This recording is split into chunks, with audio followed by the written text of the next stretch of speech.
Hello folks, hope you're having a very, very, very good day. Let's jump into it, shall we? If you like what I do, the subscribe button is down below, but it is time for some hobby nightmares. Let's jump straight in with Ollie, who says, and I thought I'd try something different today, so that's the headline. The headline hobby nightmare will be the first one, because I thought, you know what, it's Bank Holiday Monday. Let's try something new. So Ollie says, hello North, thanks for all you do and all that kind of stuff. No problem, man, no problem at all. X-Games Workshop staffer here, who just wanted to tell you about something that happened to me a fair few years ago now, to a customer who did not deserve his fate. Okay, alright. The customer, in response, was Dan. Did I say response or repose? The customer in repose, I think I'm supposed to say, is Dan. A lovely bloke who loved his salamanders. He would literally come in all of the time, painting them at our hobby table, showing kids how to do certain paint jobs on their models, and generally being an alright, all-round dude. I remember Christmas one year, I had a little ticker on my till, showing where I wanted to be financially by the end of the Christmas period, and I was about £500 away from this on our last night before we closed for Christmas, usually Christmas Eve. Although this time, it was the 23rd, because I was off on Christmas Eve. Anyway, I was still kind of happy with getting towards the £500 mark on my target, which is quite a lot of money, and, you know, I felt like I was doing really, really, really well. Dude, like, why have you written 6 reallys? Anyway, I thought I was doing really, really, really, really, really, really well. And then, in comes Dan. He takes one look at my order sheet, at my total, and says, and I quote, I think I can beat you there, chap. He walks over and picks up several battle boxes. The old big ones that used to get at Christmas. I think they still do, but you might need to tell me if they do or not. I think they do, yeah. I think they do the Christmas boxes still. The £120 one, you mean? The Battle Force? Yeah. No, moving on. He brings them back to the till and slams them on and buys £700 worth of models that he's been saving up for over the past couple of months, all in one go to knock me above my target. I thanked him profusely, also telling him that he didn't need to do this if he didn't want to, but he was set. He knew the models that he wanted. He'd been waiting for these boxes to release for a while, and now he was going to get them, because not only could he get the models that he wanted, but he could also do his good deed for the day in making sure a store that he liked was meeting its targets. That's a good hobbyist, dude. That is a good hobbyist. Absolutely. So the following summer, we are having a narrative event in the store. Generally, everybody is shooting on down towards a planet and trying to take it over with their own forces. We are doing this like a tournament, because we're not really allowed to do tournaments in the store, where... Oh, sorry, hang on. I'm going to have to refresh the page. One sec. Okay. We're not really allowed to do tournaments in store, but I marketed this as a tournament that wasn't a tournament. Essentially, a narrative campaign with a tournament prefix. You would go... the ranking would go on wins and then points. Okay. Alright. Dan was doing extremely well, and at the time of writing was coming in first, doing extremely well as he was doing so, beating out armies like Eldar, Emperor's Children, and others that were kind of set up to tear his salamanders apart. The problem was, it was a hot day in the end of June, and we don't have aircon at Games Workshop, so we're all standing there, and I've got this fan by the till, which is large, but all it really manages to do is blow around hot air. A staple of the UK and summertime, I think, because our country just isn't built to handle heat of any sort. I agree. I'm walking around the store. Sorry, I'm going to split the page again. Yeah, I'm walking around the store, and I can see that Dan is playing another one of the veterans on the table, who is playing his Night Lords.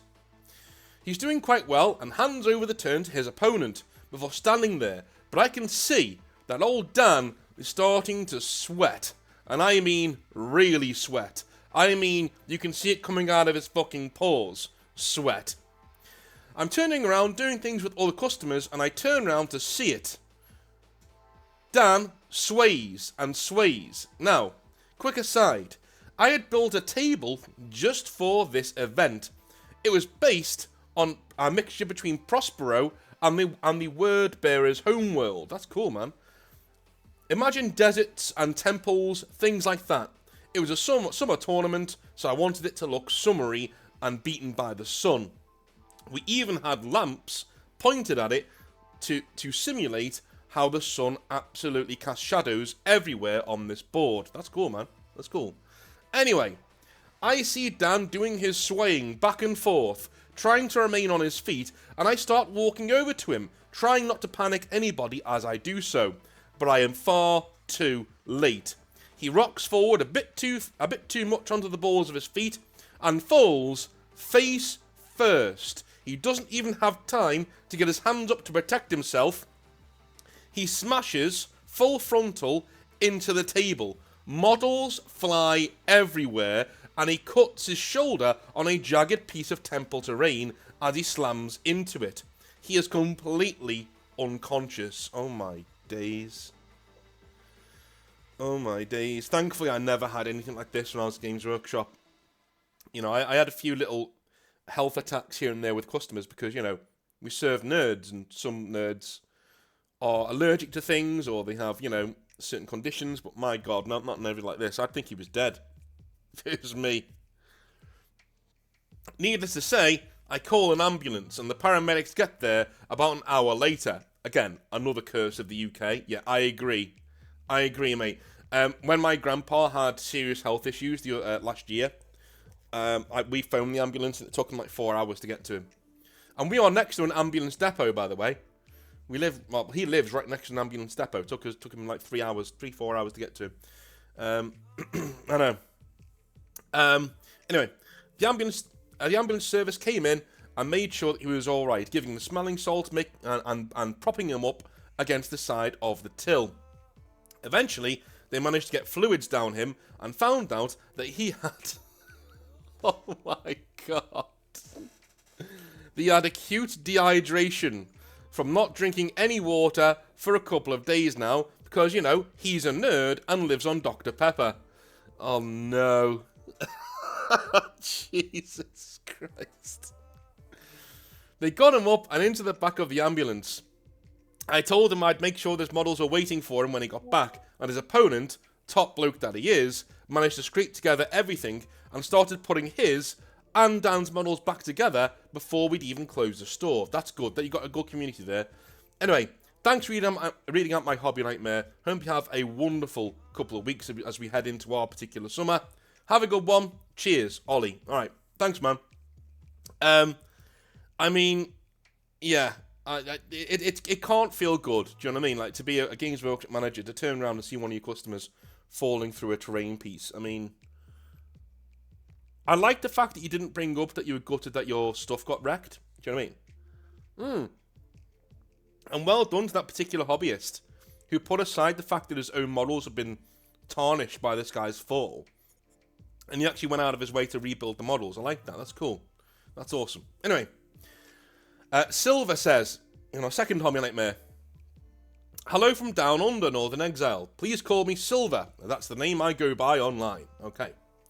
I have been in this hobby for 2 years now, and in the last 6 months is where I really have been putting in the effort in terms of building, painting, and playing 40k, and some drawing. Very nice. My hobby nightmare happened a year ago when I was still into Magic the Gathering. I pretty much dropped out of it since, and I'm not really into playing politics and powerful builds in Commander. I prefer 40k now. Yeah, I've heard Commander's toxic. I don't know what that means. I'm not an MTG player. I don't know what that means. Can those of you who know, in the comment section down below, tell me what people are saying when they say Commander is toxic? Maybe you have an analogy that you can use that would help a 40k player understand what that is when they've never heard of it before. I don't know. Anyway. I prefer 40k now. It was a pre-release night for March of the machine, and I wasn't really feeling good since I didn't really have a good sleep after my my last night shift, but I went anyway. It was a pretty packed night, as I reckon there was roughly 2.5 more players there than usual. I finished my first round pretty fast, but the place being very packed, it wasn't doing my head so good. So I needed some fresh air outside, leaving some of my belongings behind. Looking back, it was a dumb idea to leave it behind, but I was comfortable as I know most of the regular players, but tonight was a very large night. So when I came back, one of my trade folders was missing. After looking around and asking people if they saw anything, I could not find it, and the worst of all, the person who stole it would have walked out the door while he would have chatted to somebody. What? Again, we need to reread what we send, guys. You know, it would who stole it would have walked out the door before chatting to anybody. I was really sad at first, but then I got over it, as it was only roughly 1/5 full anyway. That was my hobby nightmare. Thank you for reading my story. I've been listening to your channel for probably a year and a half now, and pretty much watch most of your videos and appreciate the advice you give. Best wishes, Silver. Cheers, mate. Is thievery a big Magic the Gathering thing? Do you know what I mean? Is it because the cards are easy to steal? Because this happens a lot. It really does happen a lot. We get a lot of these stories where people are in Magic the Gathering, you know, long and short stories that we get in, and they either lose their stuff or it's stolen from them. So is that something that is quite prevalent in your hobby? Or is it just because they're easy to steal, so most of the hobby nightmares are, of course, going to be about people stealing stuff from other people in Magic the Gathering? I don't know. Moving on. Alright. Afternoon says, "Hello, North. You may call me Afternoon.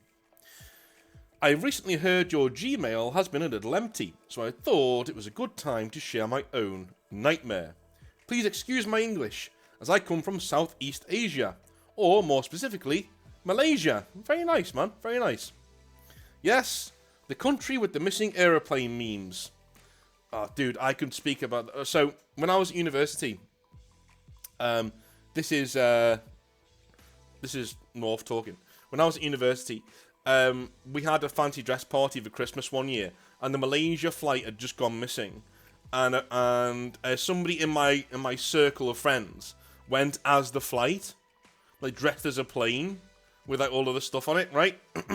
Now, part of me is like, that's really funny and really dark. Do you know what I mean? But the other part of me was like, mate, read the fucking room. We actually have Malaysian people who go to this university. You know what I mean? You don't know. They could have had people on that flight. You just don't know, right? The chances are very low, but, you know, read the room. Now, I didn't really have a problem with it, because as I said, you know, edgy comedy is not something that I get my knickers in a twist about. But what I did get my knickers in a twist about was that he was asked to leave by the principal of the college, right? The head honcho, right? The big guy. And he refused and started kicking up a fuss. Saying, no, it's a fancy dress party, I can wear what I want. Like, I was like, are you shitting me? Listen, mate, just hold your hands up and be like, yeah, alright, sorry. And go and get changed and come back. That's all he's told you to do. He's not banned you. So go and take that shit off, go and get into something else and come back downstairs. You're not wearing that in here, sorry, you can't. Right? And he's completely within his rights to do that. You've gone too far with it. It's just these people. It's the same gaslighting as somebody who attempts to bully you. And as soon as you give her a talk back, they hold their hands up and go, oh, sorry, I was only joking. You know, kind of thing. It's the same attitude, and it really annoys me. But anyway, that's my Malaysia Airlines story for you as well. Moving on. Yes, the country with the missing aeroplane memes. As our country speaks a total of 3 languages and different dialects, our English tends to jumble about. You're doing well so far, my friend. I've been a listener of your channel for about 3 months now, and whilst I'm driving on the clock, and I can honestly say that your stories and humour make my day. Thank you very much, man. Today, I would like to share a particular story of how I started getting into the hobby that I've never come across from your videos before. More particularly, Warhammer Underworlds. Okay, cool. To set the scene, I have heard of Warhammer ever since I was a wee lad. God, it's so funny, like a Malaysian dude using the phrase wee lad. You're right, pal. You know, it's like it's from fucking Malaysia, using Scottish terms of phrase. Anyway, but always found the task of buying and painting an army pretty daunting.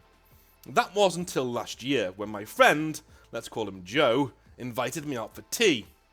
Chinese tea, not Yorkshire. That's fine, Chinese tea is nice. It's very nice. Joe wanted to shoot the shit, and after sitting at a cafe for about an hour, he mentioned it got a little too crowded for his liking in there, so he said he would like to stop by somewhere quieter. We entered a shop with a weird name that I cannot remember, and it got louder. There were a bunch of neckbeards in there. I added quote marks and unquote marks because Asian people rarely grow beards, but you get what I mean. Yeah, I do, yeah. Sitting across from each other in the store, opening packets of what I now know are Magic the Gathering cards. The neckbeards looked up from their table and eyed me and Joe up and down, recognised Joe and gave him a wave. We walked past them and entered another room at the back of the shop. There, I was greeted with rows of shelves of miniatures painted to near perfection. Each faction's unit being kept in glass cases at the corners of the room, and in the middle was a table with a bunch of terrain scattered about it. Joe nonchalantly sat down at one of the tables and took out a case. "Come here, Shaq. I've got something to show you," he muttered. He then took out two boards and a small clump of minis. He placed it gingerly onto the table and told me to take a look. Fun fact about me, I've always been into medieval or fantasy style games or settings, so I was absolutely stunned by the miniatures placed in front of me. A bunch of ghosts and knights. "These look so cool," I said, as I examined one of the ghosts closely, as Joe looked proud, like a parent. "But I'm not interested in Warhammer though, too many miniatures. And the gameplay takes about an average of 2 hours or more to complete, right, from what I've heard?" "Those miniatures you're looking at, those are two factions, knights and ghosts. There are like only 15 minis for 2 warbands, I think," Joe smugly replied. "But the gameplay time, 45 minutes at most." This guy's a drug dealer, man. He deals in plastic crack. This guy's a drug dealer. You might not like the full game, but I'll get you into the other one. It seems that Joe knows me a bit too well, but it goes the other way around, too. Now, a little bit of a background on Joe. Joe is my childhood friend, and every time he plays a game, he goes through this cycle. This was proof from ever since we were kids. We have played a bunch of games such as Warcraft, Tekken, Heroes of the Storm, etc. And it goes like this. Number 1, he introduces you to a game. Number 2, he beats you in the game because you're a newbie or you're terrible. Number 3, he taunts and shit talks you for a few months on how he stomped you. Number 4, you finally manage to learn more than the basics in the game and beat him. Number 5, he quits and finds another game. I've known people like this. These are people who want to have a thing, right? They want to have a thing that they do better than anybody else in their friend group. And as soon as you beat them at it, they lose all interest, right? Anyway. Although I understood a bit of what would happen, I was still very intrigued at the time. Yeah, I think guys like this tend to supplant parts of their personality with being good at something. And so when somebody beats them at that thing, they take as either an attack of themselves or that the hobby is now of no worth because they lost in it once, you know? Anyway. So, after chatting with Joe on the introduction of Underworlds, I got a slight understanding of the game and told him I would consider buying the game. I went home and began searching online about the game, forums, and how to pick your first warband, and fell down the rabbit hole. When I immediately received a message from Joe, "Please take a sip of tea, Mr. North, as this is where the nightmare begins." Okay. Alrighty. Now, a little bit more about Joe. Joe is a typecaster. Imagine Dwayne "The Rock" Johnson playing any other role than being a big muscled strong man on screen. That's typecast. You can't play the undead, you're not suitable. You should play the warband with Khorne Blood Warriors or Orcs. You've always played characters with high combat and no regard to their own welfare. They're perfect. Here, I'll arrange and order some orc warbands for you, Joe started. I proceeded to tell him no, and I bought the Sepulchral Guard Underworld Starter online set immediately to prevent any further typecast comments. It is, after all, my money. A few days later, I opened up my first Underworld starter set and began to assemble the miniatures. Well, I think his behaviour, man, it isn't so much typecast. Yeah, typecast is like you're always cast as like one guy in a thing, which is true with The Rock. Yeah, I get that. But like your friend is more like being controlling, right? He wants you to do the hobby in the way that he tells you to do it, not the way that you want to do it. You know, it's almost like he's got a play in his head, a movie in his head, directed by him, produced by him, starring him, and you're not fitting your role in his movie, so he's going to get annoyed, right? I opened up the starter set books, and they taught me to use Citadel paints and primer. So, I called up Joe to ask what paints there were, and how much did it cost. My God, were they expensive.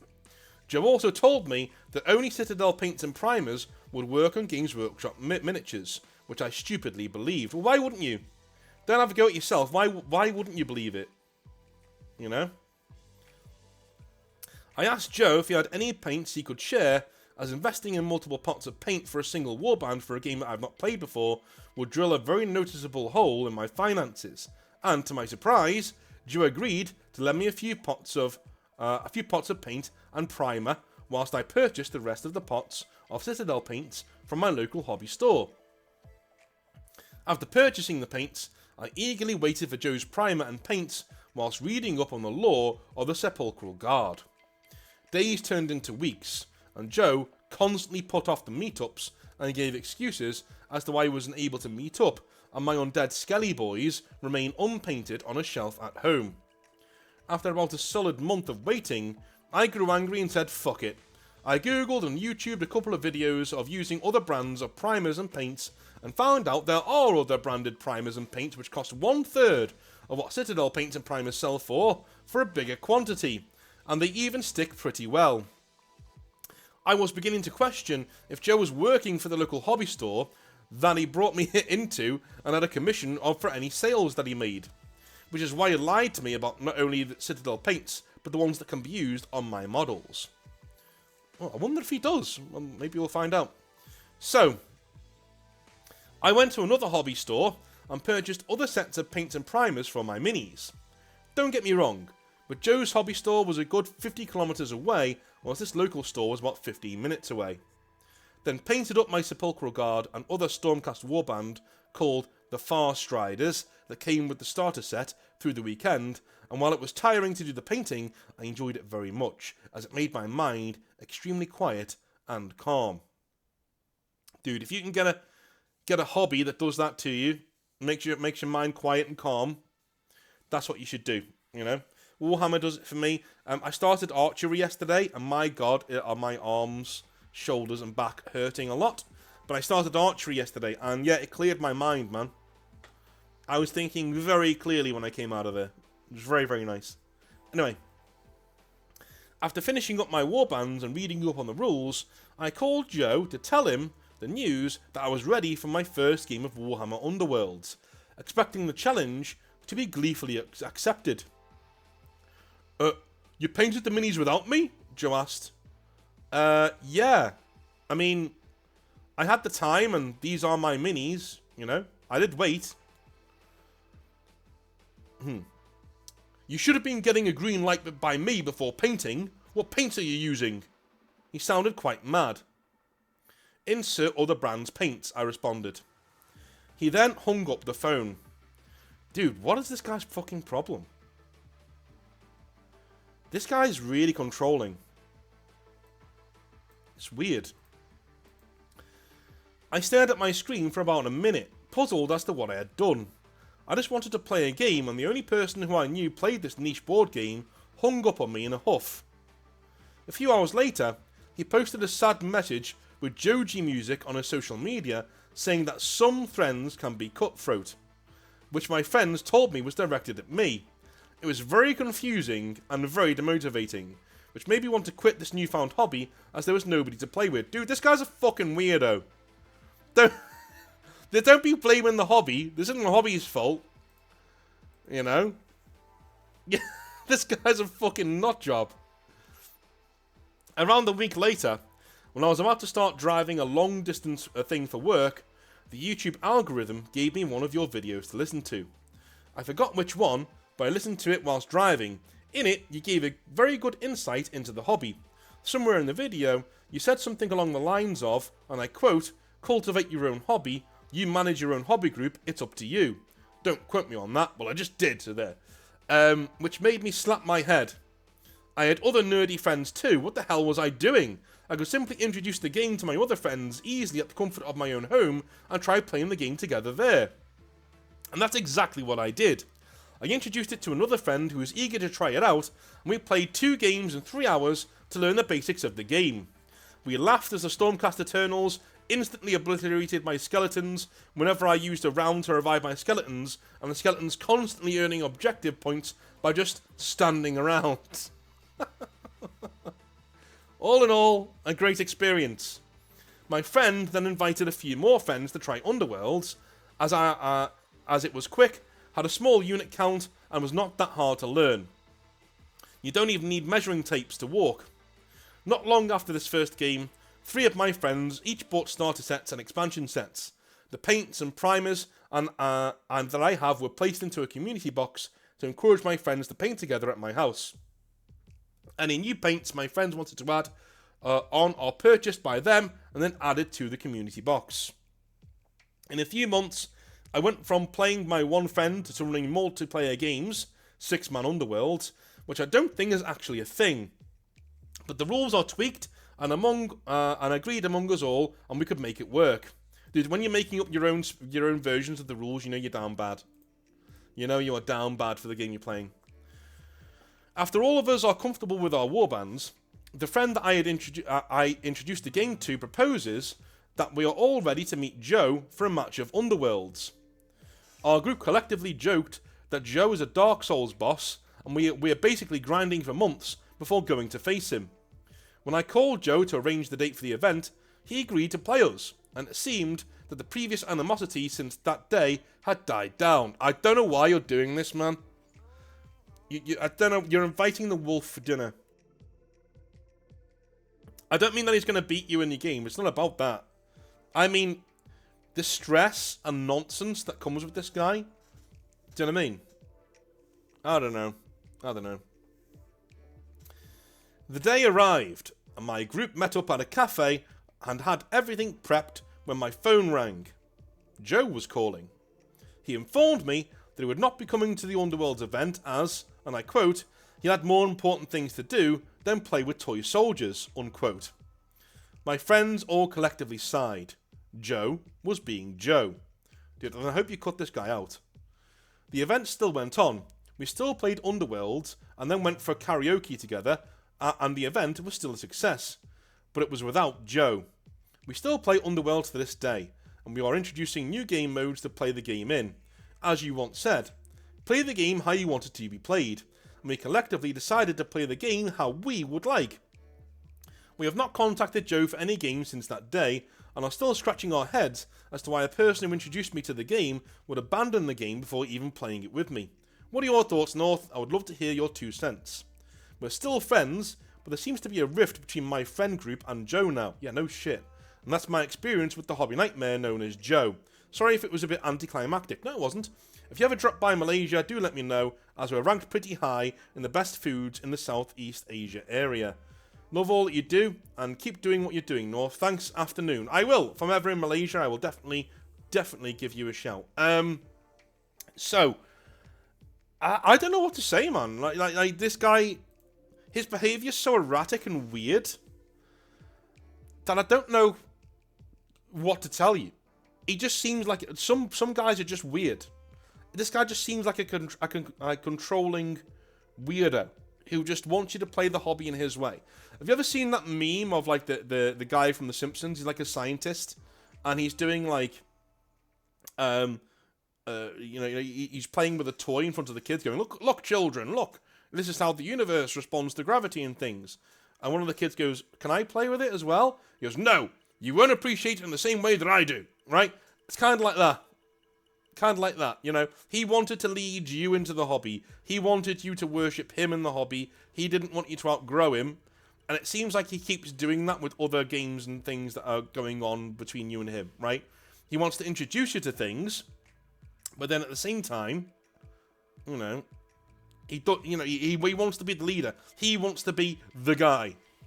He doesn't want to grow the hobby. He wants to be the hobby. I'm thinking this is a guy with some abandonment issues, right? A guy with some... He needs therapy. You know, he does. I'm getting that from this guy. And he seems to need to control this hobby space and control what you do and when. I don't think you should be friends with this guy. I think this guy needs to go away and work on himself quite a bit. And I don't think you need to feel bad or weird about not inviting him to any of your hobby stuff. Because at the end of the day, you know... He really did. That was revenge. I'm telling you now, that was some petty kind of revenge. When he said, I have more important things to do than play with toy soldiers, that's his revenge. He's sitting there, tee-heeing, going, I showed him, right? I'm telling you now, that's what he did.